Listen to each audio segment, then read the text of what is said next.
Thank you, everyone. Good evening, good morning, good afternoon. Welcome to AUB4Women. Today, we're here celebrating 100 years of women at the American University of Beirut.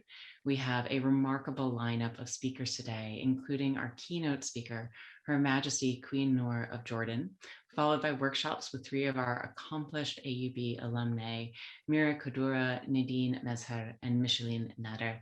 We are so grateful that so many of you have set aside your time on your Saturday to join us for this event, for this celebration and recognition of the power and importance of women in education and in the public sphere. Today is March 6th, excuse me. On the 8th is International Women's Day, and 100 years ago, there's a remarkable moment for our university. It was the moment in which the American University of Beirut opened its doors to women. If you think back 100 years, the world was a very different place in so many ways. We were in the aftermath of the First World War, the end of the missionary period, and the beginning of the name change from Syrian Protestant College to the American University of Beirut. It was the beginning of the French Mandate period. And so to open up co-education to young women students was an extraordinary move. And yet at the same time, it was one that unfurled slowly as women began entering into AUB and individual programs, gaining the support of faculty for these remarkable students. In 1921, 5 women entered into the professional faculties, but it would take 40 years before AUB's American counterparts, for example, would allow women. In this way, AUB was truly a leader, as it has been in so many ways over the course of its existence. I'm struck by this quote from former President John Waterbury of the university, that while many North American institutions agonized for years over the introduction of co-education, AUB took this decision calmly and resolutely and never looked back. Today, you are going to hear from some of the remarkable alumni who have gone to AUB and gone on to do tremendous work in their fields. We'll do workshops with them where they will speak about some of their accomplishments and lessons, and you will have the opportunity to learn and engage with them directly. These are just 3 of the remarkable women that AUB has graduated over the course of the past 100 years. And we really hope that by the end of our session time today, you'll have an appreciation for the role that the university plays in uplifting women across the region. As you know, we're here today raising money for AUB's Women's Centennial Fund. This fund is part of a broader scholarship appeal called AUB4Women campaign, for which the university has so far received nearly $240,000. This includes donations totaling $44,000 for the AUB Women's Centennial Fund. Proceeds from this fund will provide financial support to exceptional and financially needy women students at AUB today and in the future. Your support for this fund is one of the things that enables talented young women to make a tremendous impact on the university during their time as students and well into the future. In honor of this event, the Jesra Foundation will match all gifts today that we receive for the Centennial Fund today, tomorrow, and Monday at a dollar-for-dollar basis up to $100,000. This means that any gift that you give today will be doubled in its impact. And so we are greatly appreciative for your support on this remarkable day, as well as the next 2 days. Please help us make the most of this opportunity by donating at giving.aub.edu.lb/AUB Women. We'll be providing these links, of course, on the registration page for the event, as well as in the chat, as well as in confirmation of your event registration. So you don't have to remember that link. I will continue to update us on our progress in achieving our $100,000 goal at the end of this event. And of course, we will also inform all of you who are registered today about the total amount of funds raised early next week. Thank you again to the Jesra Foundation for this wonderful match. At this point, I'd like to take the opportunity to introduce you to our 3 remarkable alumni who will be leading our workshops this afternoon. Mira Kadura, founder of Red & Co., is a Bachelor of Graphic Design from the year 2000 with a major in graphic design. She'll introduce herself momentarily. Nadine Mezher is the co-founder and CMO of Sarwa. She's a Bachelor of Business Administration from 2001 with a major in business administration. And Micheline Nader is the CEO of the Jesra Foundation and a trustee of Fairleigh Dickinson University, a Bachelor of Science from 1976 with a Master in Nursing and Public Health in 1978 and a major in Public Health. I'd like to invite all of these women to now introduce themselves. You each have 5 minutes. Maybe we could start with Mira, please. Absolutely. Thank you, Catherine, for the lovely introduction. My name is Mira Adura, as Catherine mentioned. I am a founder of Red & Co, red after the color of my hair, & Co, a consultancy that helps brands make a larger and more meaningful impact on society. Since starting Red & Co, we've been able to help many clients, like Google, for example. We helped, Google came to us to help them inspire 1 million girls to code, because women and girls are not creating or making any of the technology that we're using every day, which means that they have no voice whatsoever in this field. So they really wanted us to create something that would inspire 1 million girls to code. We created an entire program that inspired, engaged, and sustained girls to code. And 6 months after launch of madewithcode.com, we actually had 5 million girls coding on the website. So huge impact in relatively a short period of time. We also helped Netflix stand for something. We did their Global Brand Strategy Project. We helped them stand for diversity and inclusion and take a stand on that, since they've completely disrupted the entertainment industry. They have not only, Disney ships America to the world, Netflix goes to Spain and actually creates content for a Spanish audience, with Spanish directors, with Spanish writers, with Spanish producers, and creates content for that culture. They've completely disrupted Hollywood, who's in front of the screen, who's behind the screen, who's writing them the content. So we thought it was really important for them to stand for DE&I, and we created work called Make Room that launched at the Oscars of 2019. And we've also gone on to help clients like Lululemon, Adidas, Uber, and so on and so forth. I grew up in this field at Wieden & Kennedy, working on famous Nike campaigns and doing work like the Girl Effect, which went on to actually inspire lawmakers and policymakers to invest in girls' healthcare and education in developing countries and raise funds. And since then has gone on to build multiple hundreds, I'd say, of schools across Africa and other countries, and create a lot of healthcare centers to enable that girls have access to healthcare and education.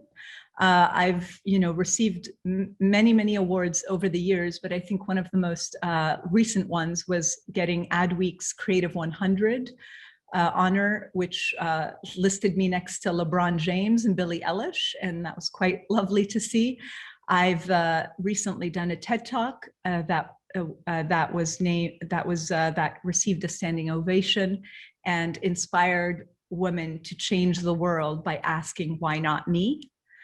My relationship to AUB is actually extremely personal. I grew up with AUB. My father, Dr. Ahmad Adura, who's a professor of surgery at AUB, went to AUB. My mother, Naha Adura, went to AUB. My uncle, Yusuf Abu Khadra, went to AUB. My aunts, Najwa and Najat Abu Khadra, went to AUB. My great aunt, Zahia Adura, went to AUB and graduated in 1943 in a BA in history. And I have people even before that have gone on to teach at AUB, like Nader Adura, and dating all the way back to, I think, 1881, where Adib Mustafa Adura was one of the first graduates in the School of Medicine at AUB. So the roots are deep and they're very personal. And I grew up living 5 minutes away from AUB. So AUB is very much home, and actually where I birthed my 2 first kids as well. So very personal relationship to AUB. I will be giving a workshop a little later about basically very much inspired from my TED Talk, how women can change the world by asking why not me, to actually inspire women and girls to actually live their purpose and do what they're here and what they're here to do, and inspire them to create the change that we all need by actually having their voices out in the world. And nothing is more important than that, especially in this year when we know the impact that COVID has actually had on women and girls across the world. So I hope you can join me. Thank you so much. Thank you so much, Mira. Can we have Nadine? Would you mind introducing yourself? Thank you. Yes, of course. Hi, everyone. I'm very, very happy to be here. Mira, amazing, inspirational talk. I wish I can join your workshop, but let me quickly introduce myself. So my name is Nadine. I'm one of the co-founders at Sarwa. I graduated from AUB in 2001 in business administration. My focus was on marketing. And after that, I actually continued my studies abroad, went to Italy, went to France, and I've been in the UAE for 13 years now. Had my 3 kids here, so it's been really home for a while. And I co-founded Sarwa out of the need in the market, because we realized very quickly that in the region, there was really no simple solution for investing. And the reality is the region, unfortunately, is one of the most expensive when it comes to financial services. So we really wanted to find something where we can help people really just get to their financial goals without having, to incur a lot of expensive costs, and at the same time making it affordable for them. So it's been 3 years that we launched Sarwa. We have offices in Dubai, we have offices in Abu Dhabi, and we just received our license from Saudi, so we're expanding into Saudi. And as many of you probably know, in financial institutions, you have to be regulated in each market, specifically in the region, because it is still siloed. So we are working slowly into expanding in the region. One subject that I'm personally very, very passionate about is financial independence for women. The reality is we don't invest. We face a lot of different gaps. There are a lot of gaps that we're very familiar with, whether it's the pay gap, the career gap, if we're lucky to actually be working and getting paid for the job that we actually do, because there's a lot of the unpaid care also in the workforce. And then ultimately, we're not investing. So it is something that I'm very passionate about, and I want to talk more about it. So my workshop is going to be about how do we get to financial independence, and how do we work together to close the wealth gap that women face in the world. So I look forward to seeing you there. Thank you so much, Nadine. I really appreciate it. And now we have Micheline Nader, if you would not mind introducing yourself. Thank you so much. Thank you, Catherine, and thank you, Mira and Nadine. So inspirational. Hi, everyone, and I'm so excited to be here today and share this incredible platform with the presenters, the incredible presenters, and the incredible participants as well. Yes, my name is Micheline Nader. I am the CEO of the Jasra Foundation. I'm a serial healthcare entrepreneur and the best-selling author of The Dolphins Dance, a 5-step journey into conscious awareness. My family and I live between New York and Miami. I am an AUB alumni and graduated my BS in nursing and my master's in public health before pursuing a doctoral degree in health services management in Paris Dauphine. This event is really particularly dear to my heart. I myself was a recipient of a scholarship from AUB, which shaped who I am today. Without that scholarship, I could not have afforded to pursue my MPH, which opened the door to my professional career. After my MPH, I was recruited as assistant director of the AUB-MC, which used to be AUH, and then worked as a management consultant at the American Hospital of Paris and taught hospital management at the École Supérieure de Paris. We then crossed the Atlantic to pursue our North American dream in Canada and then the US, where I founded the Blue Dolphin Healthcare Group, where I built and managed a chain of long-term care skilled nursing facilities. After 15 years of successful operations, I sold my company in 2011. Since then, I devoted my professional life to writing and delivering content on leadership and personal development for individuals and also for organizations, which focus on personal growth and social transformation. My husband and I also started the JESRA Foundation, a not-for-profit organization focused on supporting advancement in health and education. Speaking of which, I am pleased to announce that the JESRA Foundation is offering to match $100,000 of donations to benefit the Centennial Endowment Fund for Women's Scholarship. Why are we doing this? It is because I believe that empowering women is empowering society and empowering our future. Also, because I believe that the challenging world today, the world we're living in today, needs a different leadership. We need a different paradigm of leadership.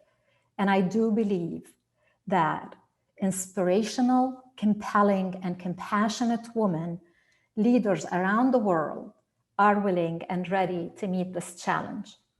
My workshop today will focus on how to reclaim your purpose and elevate your leadership influence. I follow the step of Nadine and Amira also to say, I will build on my professional experience and my research to explore with you how to define your unique talent, your purpose, and identify this in order to fulfill your life, and how to create your life personal mission statement that will guide your life and your actions, to invent yourself, how to start recognizing the thoughts, beliefs, and narratives that may be getting in your way to get to your vision and success. I look forward to some quality time with you during my workshop in the separate Zoom room link that will be provided for you.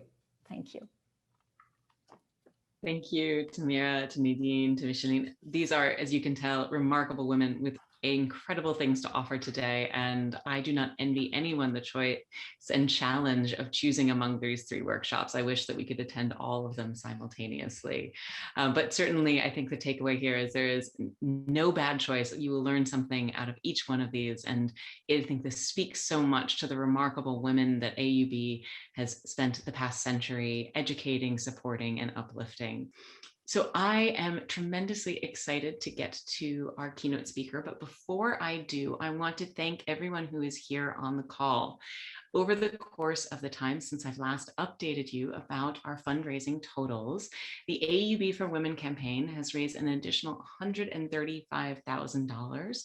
We are now at $375,610. So thank you so much for your generous contribution. And the AUB Women Centennial Fund has seen an increase to $55,610, more than $10,000. So thank you for your generous contributions. Please do continue to keep those donations coming. They do make a tremendous difference in AUB's ability to support women leaders, and you've seen the remarkable strength and qualities of our alumni here today.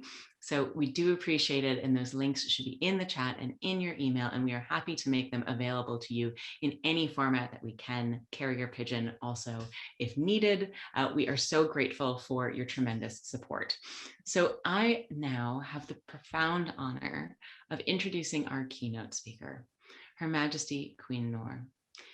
Her Majesty Queen Noor is an international public servant and an advocate for cross-cultural understanding and conflict prevention, as well as recovery issues such as refugees, missing persons, poverty, climate change, and disarmament. Queen Noor's work in Jordan and across the Arab world has focused on national and regional human security in the areas of education, conservation, sustainable development, human rights, and cross-cultural understanding. And she credits her Princeton University degree in architecture and urban planning, which I will ask her about a little bit later, with influencing her innovative and holistic approaches to regional development challenges. This education and this experience and this immersion has led to the establishment in 1985 of the nonprofit Noor al-Hussein Foundation, and in 1999 of the King Hussein Foundation, which she is the chair. The Noor al-Hussein Foundation and the King Hussein Foundation programs have advanced development thinking in Jordan and in the Middle East through pioneering best practice programs in the fields of poverty eradication, women and youth empowerment, microfinance, health, and the arts as mediums for social development and cross-cultural exchange. And these foundations provide training and capacity building expertise in these areas for the broader Arab and Asian regions. But of course, the reason that Queen Noor joins us here today is in her role as a passionate advocate for women's empowerment, education, and full participation in public life and leadership. I know that none of my introduction words could do justice to what we are about to hear from Her Majesty, Queen Noor. We are so grateful to have you join us here today in support of AUB, and we look forward to your remarks. Thank you so much. Thank you, Catherine. And because many illustrious AUB alumni could have filled my speaking spot today, you just heard from 3 of them and an extraordinary trustee. But I feel very privileged because the university holds a very special place in my heart because of longstanding connections through family and my many respected Jordanian and Arab alum friends and colleagues. Perhaps my main qualification for joining you today is that I know a little bit about being in a pioneering class of women at a pivotal and tumultuous historical moment. And for taking those lessons, the good, bad, and the ugly, into my work since. You heard a little bit, I won't repeat, for over 4 decades, it's been my privilege to work as a public servant in different capacities throughout the world, focusing on global challenges such as gender and environmental equity, the displaced, the missing, the marginalized, and those suffering crushing poverty. I think for any one of us living in this region and having lived through any period of time, probably between since the 155 years of the establishment of the school, the 100 years of the introduction of women to AUB, and to this day, the challenges that our region faces and the important role that women are needed to play in addressing those challenges is critical, because I've seen so many seeds of perpetual instability and conflict, but where societies have invested, as AUB did 100 years ago, to confront and resolve these problems, especially by promoting women's leadership, I've seen all ages flourish, men and women, boys and girls, as agents of change who work towards progress, prosperity, and peace. And that's been true anywhere in the world that I have worked. These concerns surfaced relatively early in my youth. I was born and raised on both US coasts as a young Arab American. And I remember as a small child looking wistfully over the Pacific Ocean, imagining with pride the land of my Arab ancestors. We differed from everyone else around us in that respect.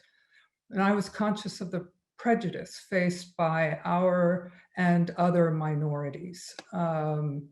My father's appointment as the President Kennedy's FAA administrator and his indomitable optimism were the primary influences of a very young career goal of public service, which I viewed as, which seemed to me to be the ultimate personal and professional fulfillment in the examples I'd seen around me. My social and political consciousness was formed early on during the turbulence of the 1960s civil rights and anti-war movements, marching with Martin Luther King and a tear gas fogged war protest line may seem like strange starting points for a journey to a palace. Yet the same ideals and concerns that sparked my involvement with those early movements, well, not early movements, but movements for social justice, for peace and environmental conservation in the 60s and 70s have motivated my work in the Middle East and beyond in the decades since. AUB has played a role, not surprisingly, because since my marriage in 1978, I found common cause throughout with AUB men and women graduates, and who in our aspirations or actual work, public service work, our values, they played a prominent role in helping to counsel me and educate me. And by that, I mean helping to broaden my understanding of the region, and have been long-lasting, cherished friendships. AUB's distinctive role over its 155-year history has been and remains a powerful example of when the best of Arab and American values in institutions and individuals alike join hands to assist in propelling entire societies forward. Quality research and teaching, as you all know, have always anchored AUB's core excellence, but I think its extraordinary impact across the region and the world, now spanning parts of 3 centuries, reflects 2 key attributes that you all embody. Its on-campus values of integrity, equality, freedom of thought and expression, and social and national responsibility. And it inspires its graduates after they leave campus to use their capabilities for the common betterment of their societies and wider world. So we mark the centennial of the first women students at AUB with another century of Arab statehood. And the track record of our region has been mixed, to say the least. This is the verdict of countless tragic and senseless wars, economic and national frailty, and tens of millions of displaced nationals, refugees, and immigrants across nearly half of the Arab countries today. I have no doubt that one reason for this is the very limited role that women have played in the public sphere, in governance, economy, health, technology, media, and the arts. But the 3 seminal moments we note today, while they were all tumultuous times of upheaval in the Arab world and the US, characterized by the political struggles for justice, political and civil rights, human dignity and peace. These are common factors and throughout this period, as long as it's been. And these struggles sadly continue to this day because their underlying inequities and subjugations were never removed. My family's personal link to this century goes way back to my late husband's great-grandfather, Sharif Hussein of Mecca, who led the Arab struggle for independence and Palestinian rights in the 1920s. And we have to continue working to achieve those goals today. But halfway through the century we mark here, in 1969, to get to the reason I was invited to speak, perhaps, at a unique moment of political and social fervor in the United States, I joined a pioneering freshman co-ed class at a university that had finally realized that its lofty mission of service to the nation and the world could not be fulfilled if it excluded half of that world. The campus was becoming a major locus for protests against the humanitarian and political catastrophe of the Vietnam War, and it was vibrating with changes that were also playing out in the country at large and in many parts of the globe, not unlike when the women, the first women entered AUB. Similarly, tumultuous and life-changing, nation-altering and changes were taking place in the region and throughout the rest of the world, I think. The years at Princeton offered a wealth of unusual experiences that, as Catherine mentioned, I credit with preparing me well for the life to come. Among those were the diplomacy and survival skills required of a very shy one of 170 women on a campus of, I think, 3,200, and having to negotiate resistance from the university patriarchy of professors, alums, and even students who hadn't known that this was going to take place. This must pale in comparison with the courage and vision it must have taken the much smaller number of AUB's early women students and their families to take such a leap forward, not only for the school, but for the entire region. And I've read some testimony of those from those early students, and it's strikingly similar to how I would have described what it would be like to be on the Princeton campus in the early years, as if we were exotic creatures that had been transplanted into, almost into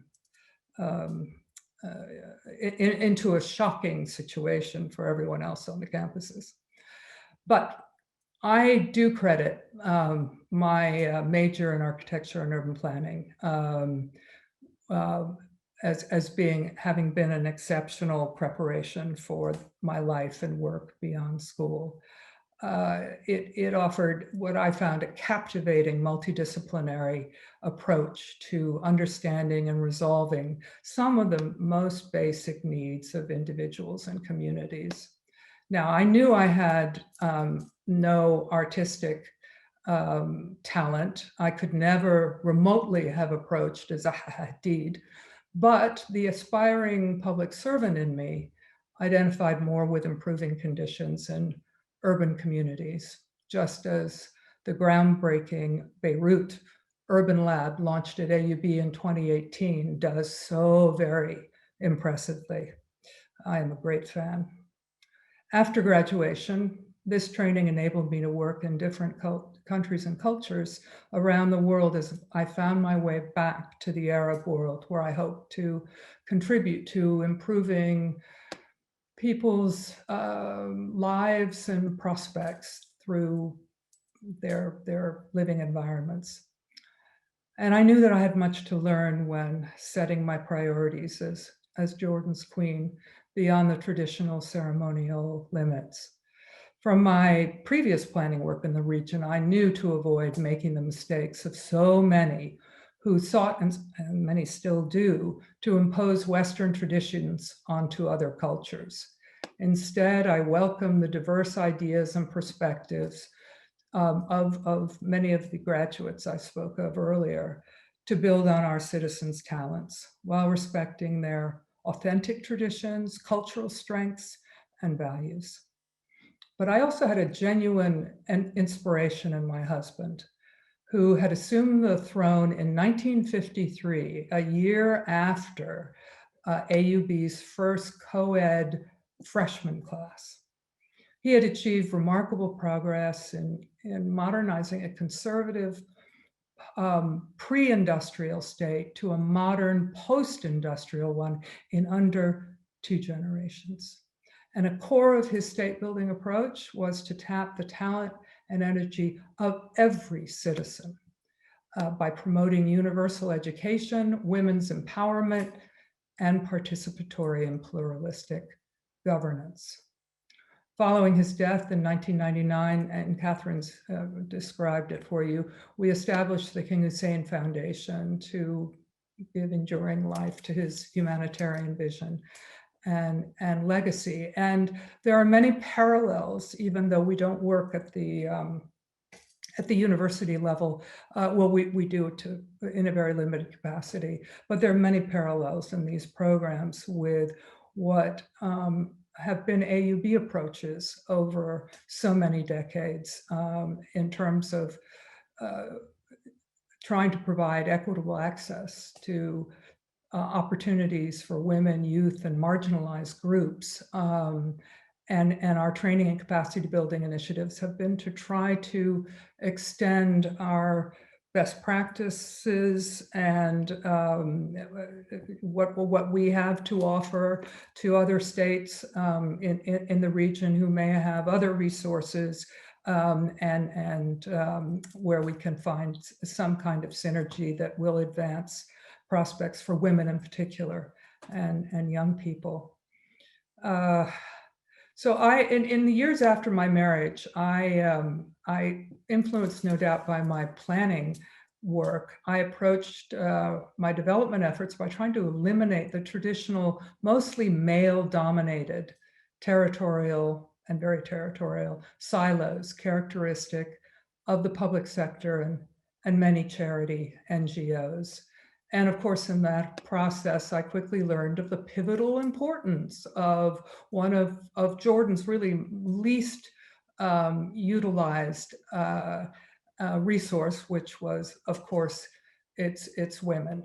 And this comes as no surprise to anyone here. Over the past decades, as we all know, a global consensus has finally emerged that educated women and girls are really the most direct route to socioeconomic progress, security, and peace, which is often not taken into account. But in the 1980s, it was a very different situation in terms of the barriers and obstacles that existed. But national strategies that marginalize women can never succeed, as we all know. The MENA region is a stark example, with the lowest female labor force participation rate in the world, suffering high unemployment and the highest youth unemployment rate, weak social safety nets, conflict, displacement, the highest number of children in need in the world. These are not rankings to be proud of. And of course, much of that, so many of the approaches that have proven successful at different scales have been launched by and crafted at AUB or by AUB graduates.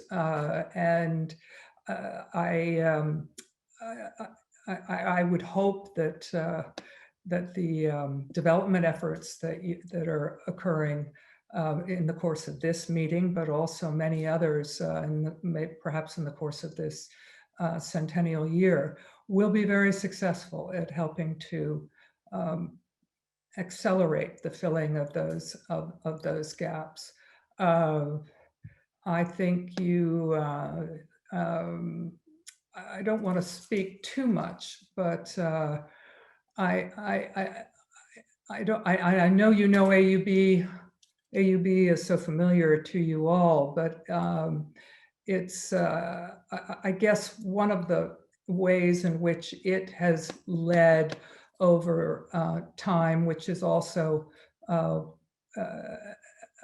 an area that we or something that we introduced to the region at the level of development thinking, is we were able, through the multidisciplinary approach, which I think was mentioned earlier, to transform development thinking or move it beyond traditional charity-oriented social welfare, in which poor women were mainly passive participants, towards an emphasis on developing the national economic potential of women and the poor.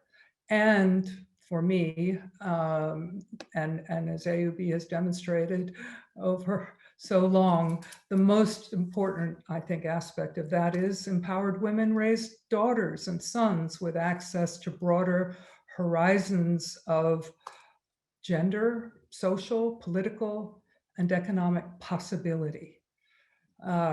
And this ripple effect is an effect that I think is one of the reasons that that AUB really has.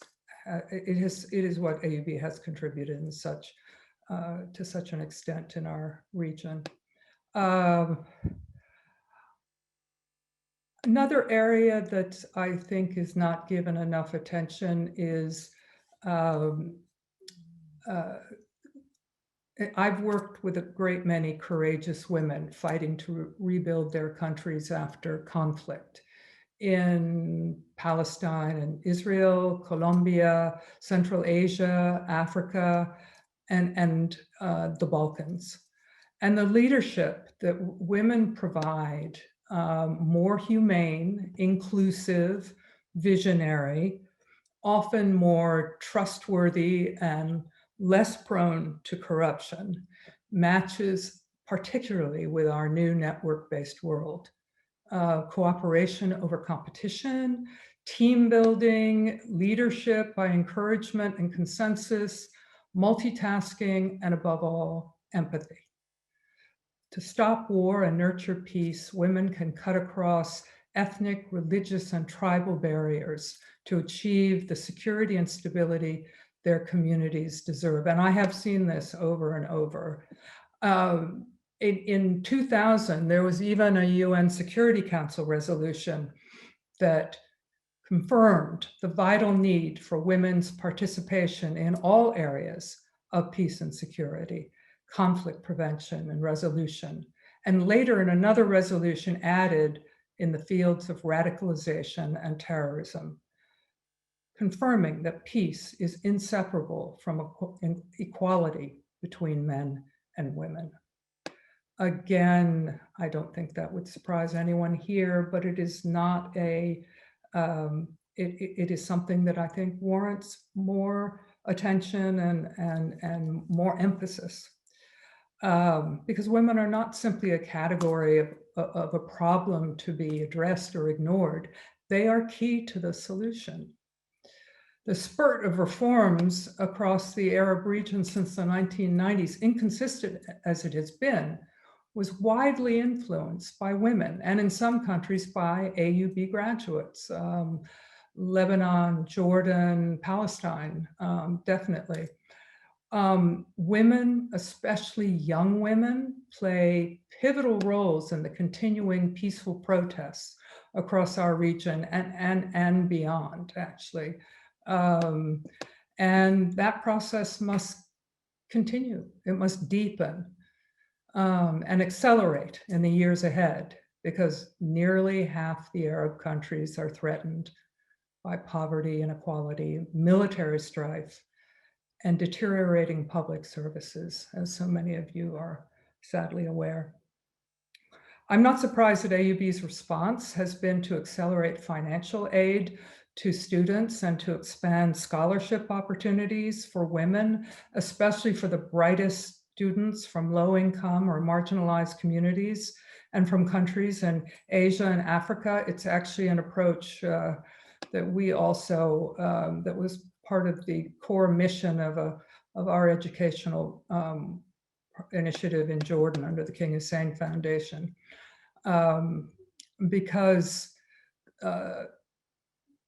the approaches that center on pluralism and the stimulation of young minds in their strategic planning is why we're all here today.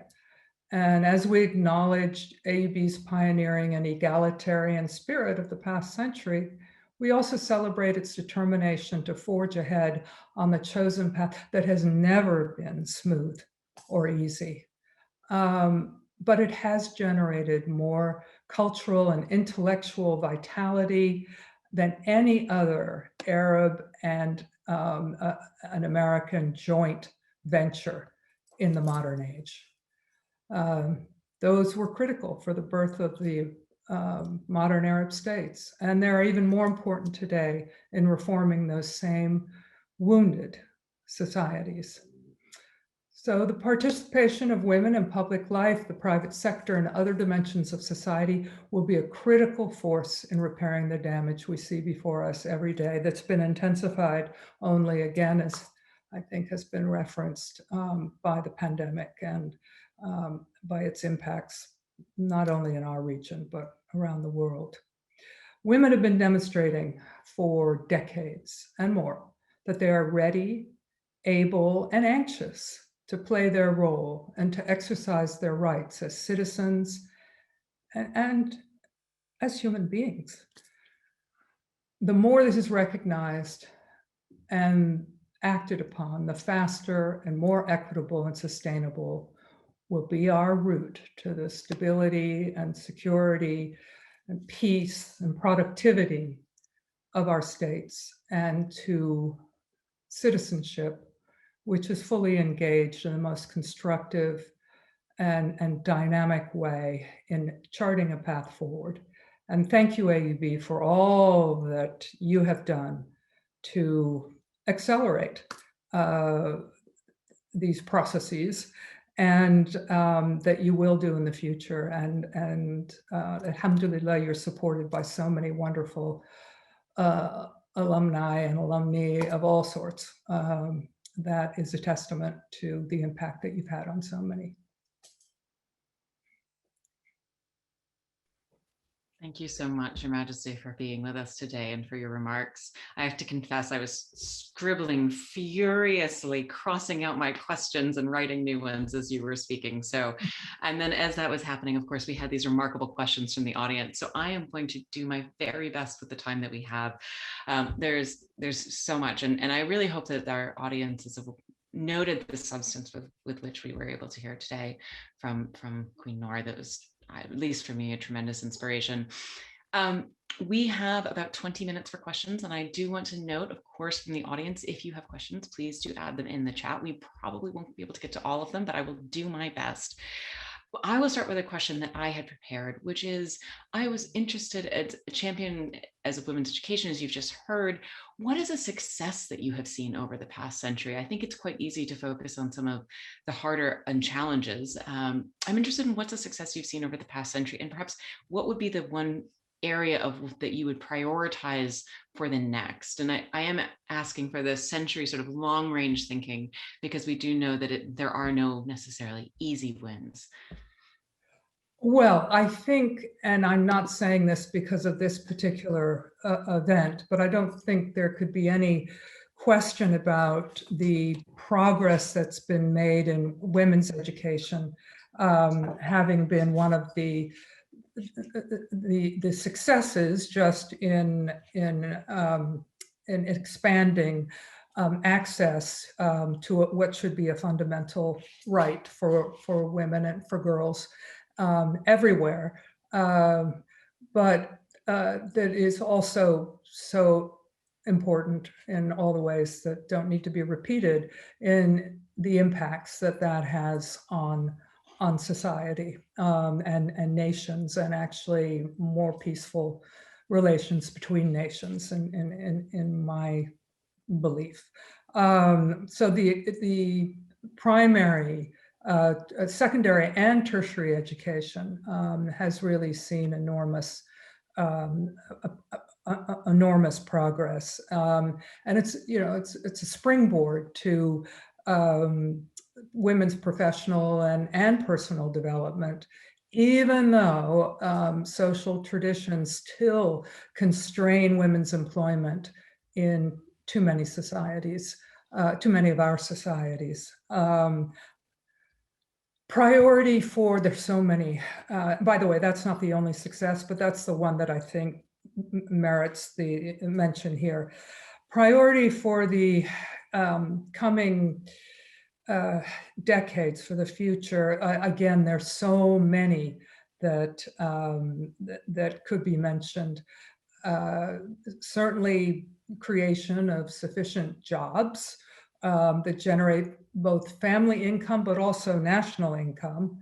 And the government and the private sector need to provide more equitable access to human services, to water, education, health, but where women are concerned, access to financial services.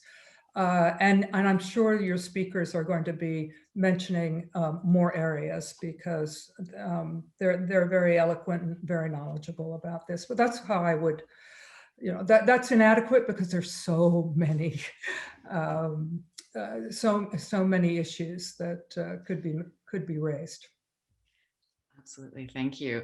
So one question that came in from the audience, and I was actually going to ask myself, what about society must change in order for women to be as successful as we know they can be? And then the question from the audience was, how do we bridge the aspirations of women's empowerment with the reality that we read about every day, where even, for example, princesses are not allowed their freedom, or we have indefinite detention of individuals who are advocating on behalf of their rights? The questioner asked, it feels like one step forward and two steps back. There's also a question, if I may, on the comparing and contrasting the fights for women's rights in the US and the Arab world. Perhaps there's something in that through line that we could pick up on. Well, I was just going to say, at my age, it's a little hard to remember all of that all those questions wrapped up in one. I'm so sorry. So perhaps the question, I apologize, Your Majesty. Perhaps the question is, it's okay. I think the discussion, you asked that question and then added in a question from the audience that was political, basically, and that is certainly that political framework that exists in so many of our societies, that is, even if the numbers, if they can point to numbers increases in the labor force, though sadly that seems to fluctuate depending on economic conditions, which, as we all know, are terrible right now in so many places. But even if they do, unless women are really, unless the space is made available for them to be involved in policy and planning, and to, as I mentioned much earlier, to have access to financial services, et cetera, but also to feel safe and free and valued in their in the voices that they can contribute on whatever level, whether it's family, it's community, it's at the national level or beyond. So I think that the political frame is very important. We need more women in policymaking positions. We need, and not just as window dressing. I think another, we tend still to look at gender in silos. We what women tend to focus a lot on women's issues and women's, the needs for women to progress in various different fields. So the problems that women are having, et cetera. And then men, tend to look at things as men have for a long time, except for, of course, graduates from AUB and that I have known. And of course, not all men are like that. They're the men who sent their daughters to this school 100 years ago, and they're emblematic of Arab men who care and understand the importance of their women's voices to the welfare of the family as well as the larger community. So I think it's terribly important that women and men recognize that it's only together that we will actually arrive at the kinds of policies and initiatives that really will push the welfare of our communities and the opportunities of everyone in them forward. And I think education has to be matched with the rapidly changing, rapidly changing economies, markets, and job prospects. And that has to be for men and women, because polls show in our region that men are much more receptive to women becoming engaged in outside the home and actively engaged in any level of society when they themselves are feeling more comfortable, and that means economically. So while we have to demonstrate the value of women's involvement in all sectors, and especially as economic forces, because that's what seems to have the most impact, we also have to recognize that that men are going to be need to be that has to be addressed, and we should not be addressing these issues in separate silos. Absolutely. And thank you so much, Your Majesty. I really appreciated the point that you made earlier in your remarks about the role that women can play in the future of policymaking and how well positioned many of the attributes that women have. You mentioned, for example, the capacity to work in sort of networked societies really effectively. When we spoke earlier this week, you mentioned feeling as though we were at an inflection point. And that, for me, reminded me of this inflection point that we're in as the broader world, as we recover from a pandemic. I was interested in your thoughts about the unique role that women might be able to play as societies around the world think about how we might return from this pandemic and rethink some of the systems that perhaps got us into some of the challenges that we're in right now, as we think about women disappearing from the labor force, about the challenges that we've seen financially that have the sort of shock waves to the employment system. Of course, AUB is known for its tremendous medical education, has played a significant role in Lebanon and the region during this pandemic. I'd love to hear your thoughts on how women can really lead coming out of this moment in time. Well, we have, obviously we need women to lead even more than ever before coming out of this time, but we've seen in the North and the South, in the East and the West, women at the forefront, young women often at the forefront of movements to challenge inequality and injustices on various levels, whether it's homelessness, whether it's voting rights, whether it's Black Lives Matter or Me Too. We don't need a special role for women. We need women to be recognized as the essential partners of men, and rich and poor, and urban and rural. Because, but the key there and the question is, how do we ensure this happens? I think in part because you have women who have played this very active role in these, in many protests and in many movements that I just mentioned, that already is putting their voices have been very present, and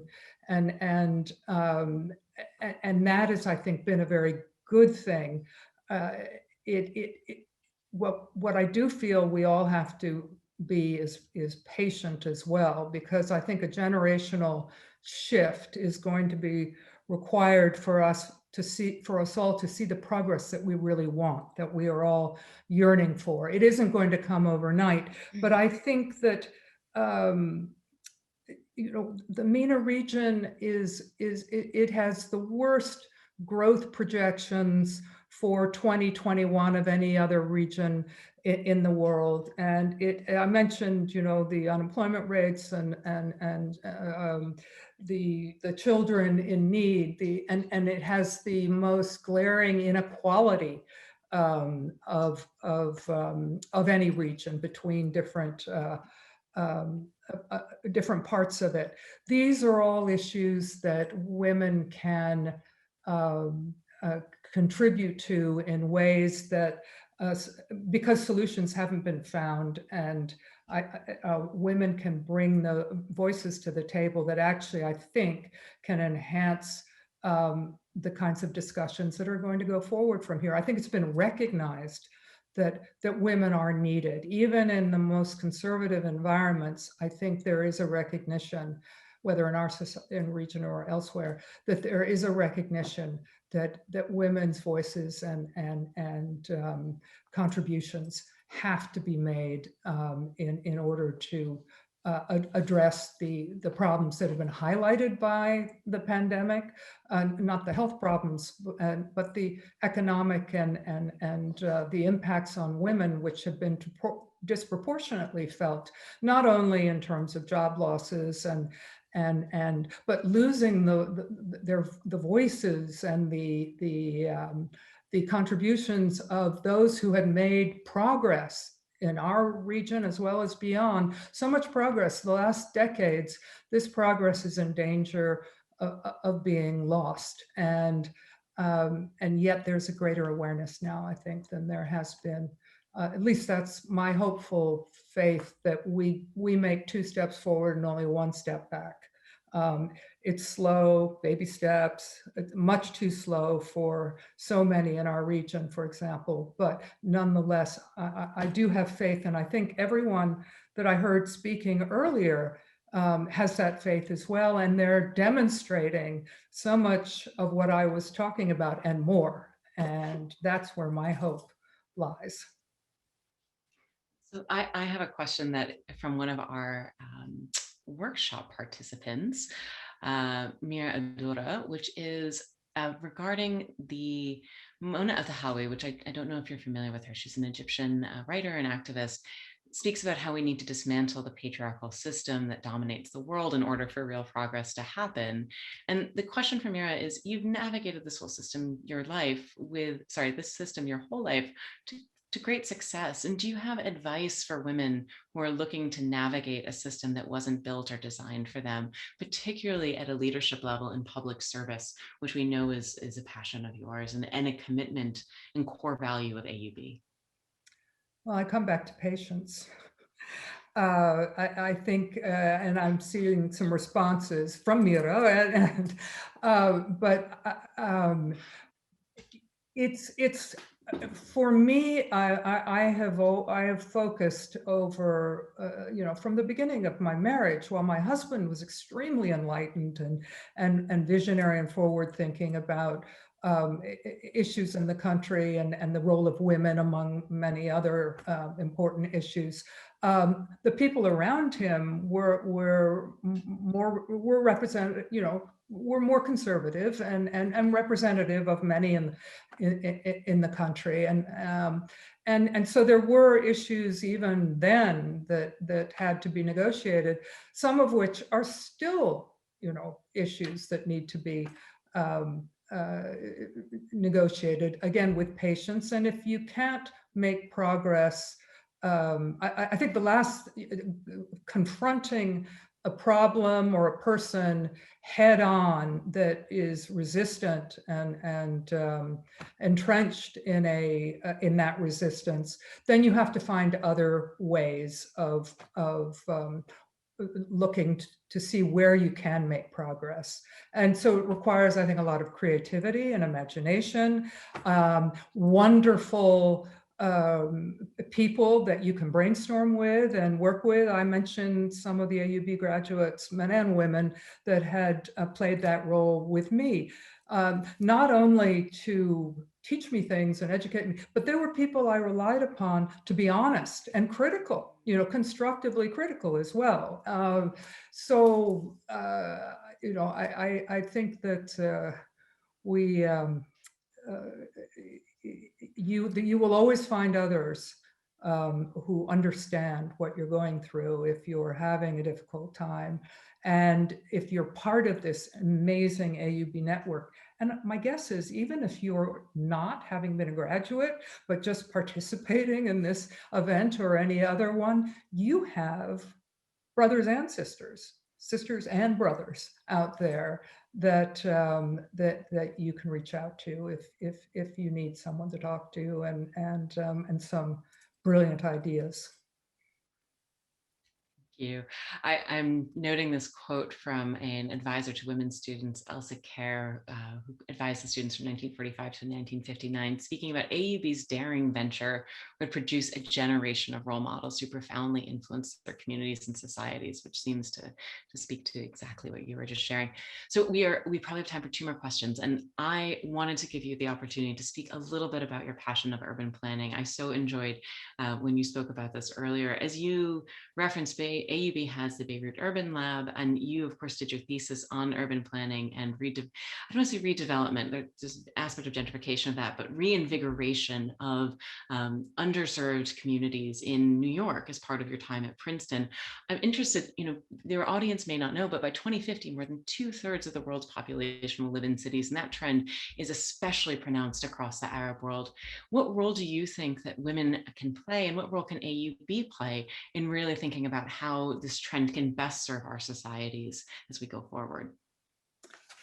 Well, again, as in so many other subjects we've been discussing, there is a need to address the gaps or the lack of women in policy planning for urban development. Now, you have the amazing Mona Fawaz and her partners at the Beirut Urban Lab, who are doing amazing work and really demonstrating so clearly what women involved in such a project or in that sector can accomplish.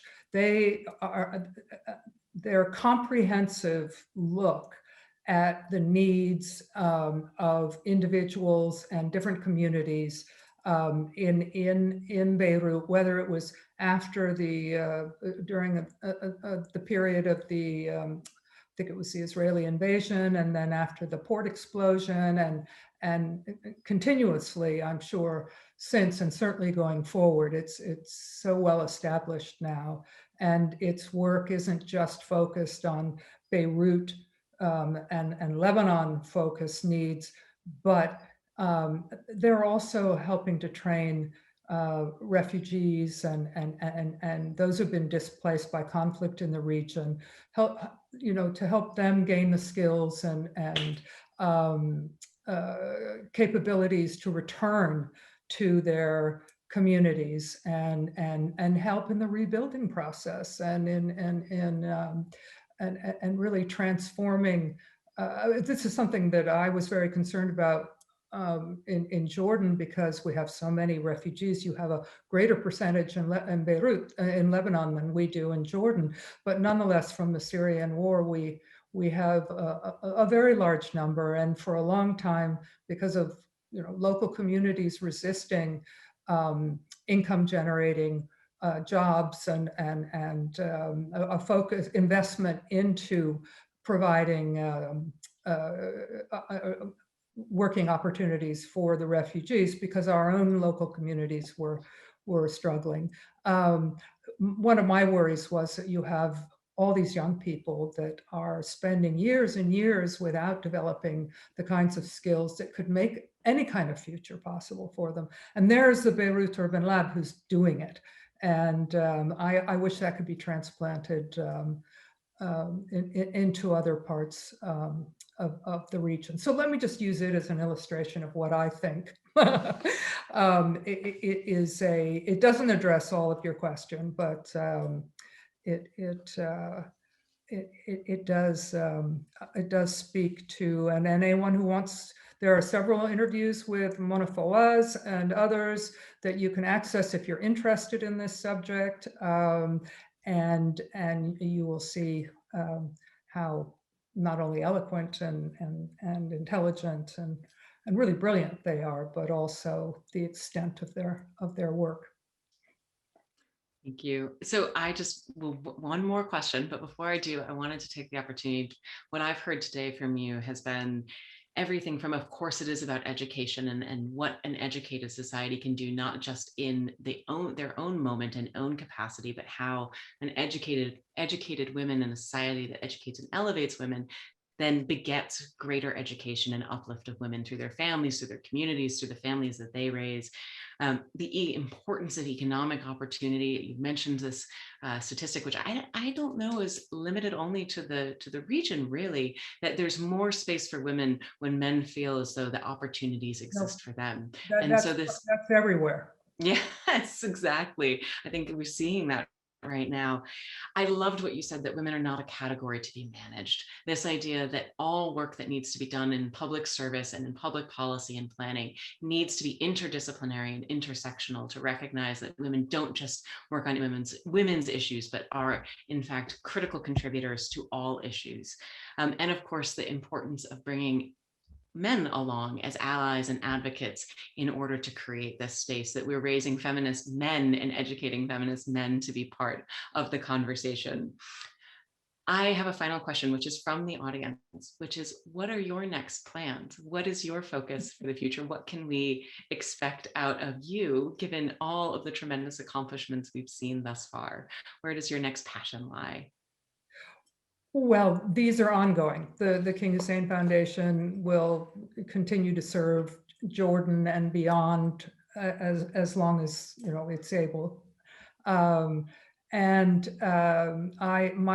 focus internationally, and we will serve the region to the extent that we can and that we're asked to. And beyond that, in the environment issues, climate security, and especially where ocean conservation and ocean, the ocean's extraordinary role in protecting, extraordinary role that it plays in either assuring, if we can conserve it in a healthy way, climate security, because it is the largest carbon sink, if you will, on Earth. So that and trying to introduce, as I have, to several environmental international initiatives, and through this one as well, the importance of looking at the human impacts of whether it's climate change or it's ocean degradation. And one thing I would love is to see the countries in our region, where the ocean is concerned, the coastal countries in our region, collaborate more effectively together. You have various projects in some of those countries, but the regional collaboration just seems to be very hard to achieve on almost any level, and that, I think, is a great tragedy. But before you end, I wanted to mention, because we're talking about AUB and we're talking about women, and I mentioned the women that I had and men that had played such a pivotal part in my early years in Jordan. Those women, I think, are not an unusual face of the women of AUB, because both of two women in particular, and then a third woman as well. The two women are Leila Sharaf, who was Sharif Abdul Hamid Sharaf's wife. Both of them went to AUB, and she played a preeminent role in Jordan on many different levels, from minister and throughout the Arab world as well. And at one point, when my husband was alive, she actually resigned her office because of some pressures that were being brought on freedom of expression, the media in particular.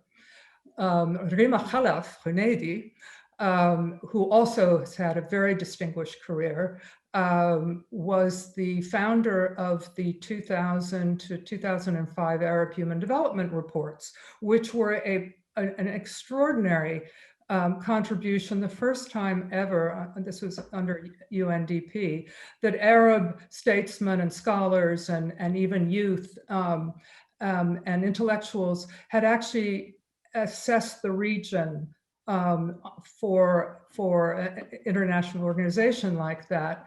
And it took a lot of courage, because I know that they were pressured from within the region, as well as countries like the United States, to excise unfavorable information and reporting. But it was that courage and tenacity that was so important. Then in 2017, and this is a pity, because I don't think having to resign from post should be something we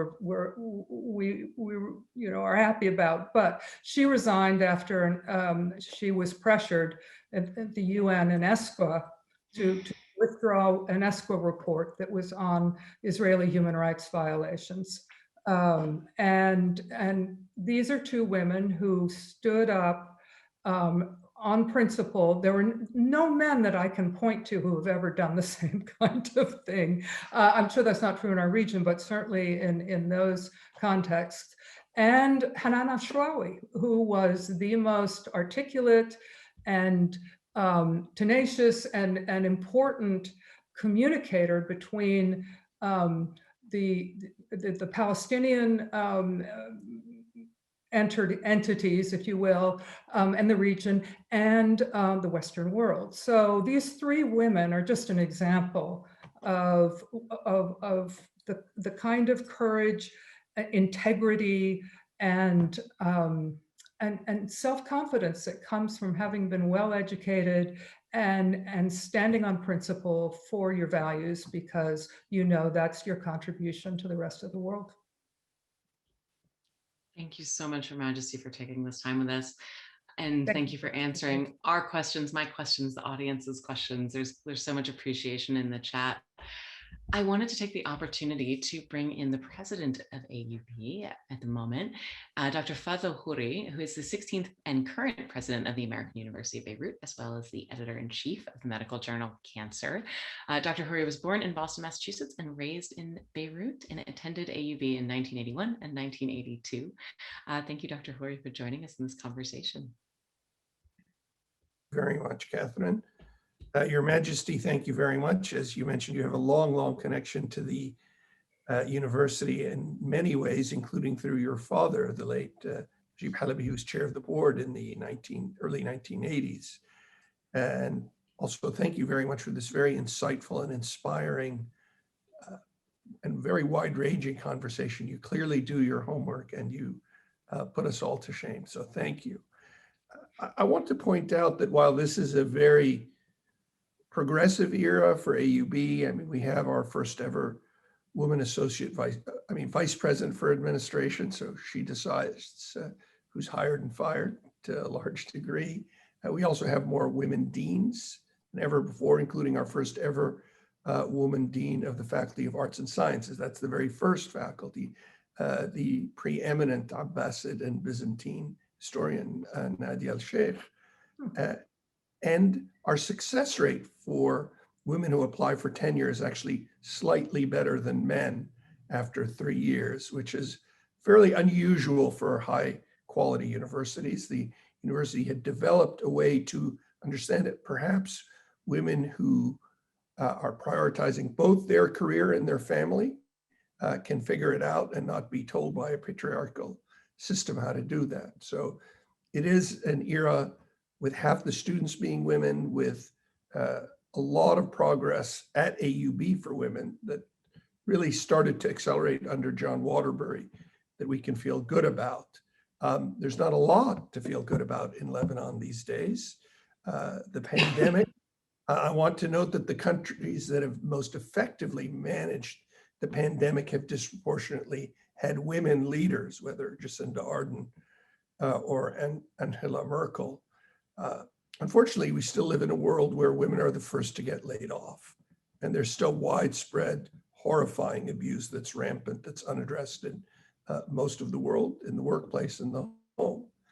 So I agree the solution is to raise more feminist sons. I myself was raised by an AUB mother and won an essay prize in high school for why women were perhaps more than the equal of men.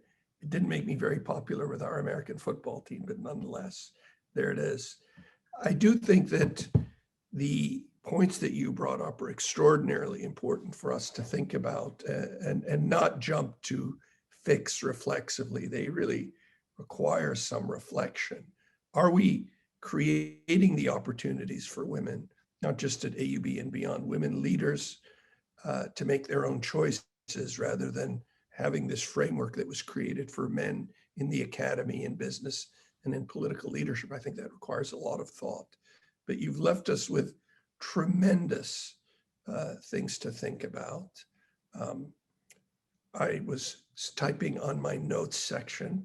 A lot of the things that you've said today will make me reflect a great deal, and we are grateful to you. You've brought great dignity and foresight to your whole career and certainly to this event. So thank you, Queen Noor. You're very generous. Thank you. It was a privilege. Thank you both so much. And I am excited to be able to update everyone on the latest of totals, if we will. As you'll remember, this is a fundraising event for women at AUB. And so it is my duty to remind everyone of that and encourage you to donate if you've not yet had the opportunity to do so. The total for the AUB Women's for Women campaign is $375,000.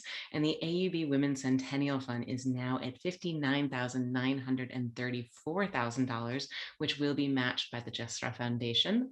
I want to remind everyone that you still have the opportunity to donate both today, tomorrow, and on Monday, and that will be matched by the generosity of the Jesra Foundation. And thank you so much for that generosity for the Centennial Fund. So truly, for all of you who've donated over the course of this event, we know that there have been 76 donors. As soon as I get off the line, we'll make that 77. I encourage you to join me in that contribution, as well as the other 76 donors and the many before, and take advantage of that matching gift from the Jesra Foundation.